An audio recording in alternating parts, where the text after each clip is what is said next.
Microsoft is considering a major shakeup. It could mean a huge reorganization for the tech giant, including a move away from what made it famous, software. Kara Swisher broke the story on her blog, allthingsd.com. Kara, good morning. Hi, how you doing? You've called Microsoft a dinosaur. Well, Why? I'm not the only one. Yeah. Many people have. Because of the slow-moving nature of a large company and the changes that it hasn't made, it sort of put off phones and tablets and everything else until it was a little late. But this is a huge shift. Everybody associates Microsoft with software. Absolutely, but when's the last time you bought a box software? I don't, So what's the problem? 70s? Actually, I did recently Did for you? my Mac. Yeah, one of those interesting. upgrading systems. But yeah.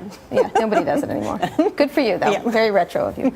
So what's the problem? Is it leadership? Well, a lot of people feel like Microsoft should be split up. That's been talked about a lot on Wall Street right now. There's a couple of investors that are starting to get really aggressive. There have been in the past, but right now it's sort of lining up to be an interesting situation where should the company be split up into parts? Its entertainment part, its software part, its enterprise part for businesses, and then the consumer part. So there's all kinds of do they belong together? And that's a question a lot of corporations face. It's interesting. Bill Gates always said software is king. Yes. That was always his mantra. Indeed.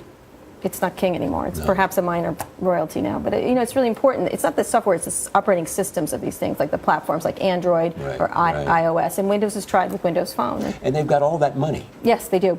Tons of millions and millions of dollars. Badillions, actually. To buy. Yes.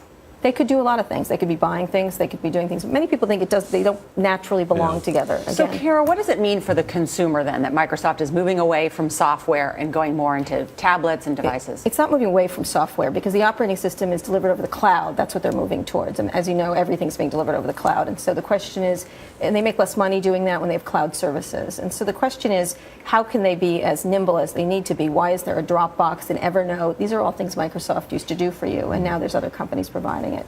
And so that's the thing. Can Microsoft provide products that you like Windows Office, in an easy way over the cloud? And that's the real question. There's also the story that's out today about Zynga and laying off lots of people. Yeah. Yes, we broke that story yesterday, too. Yeah, it's really troubling. I mean, they got caught. A very young company got caught. Very similar situation, not quick enough.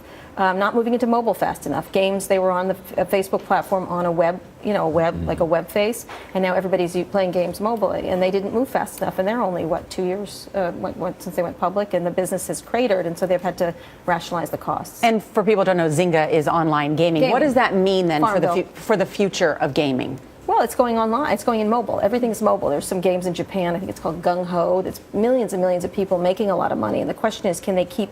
Zynga had a lot of hits like Farmville, Words with Friends. You might have played, and they just change, and you have to keep them up and be mobile about it. All right, Kara Swisher, nice to see you here in New York. Thank you so much.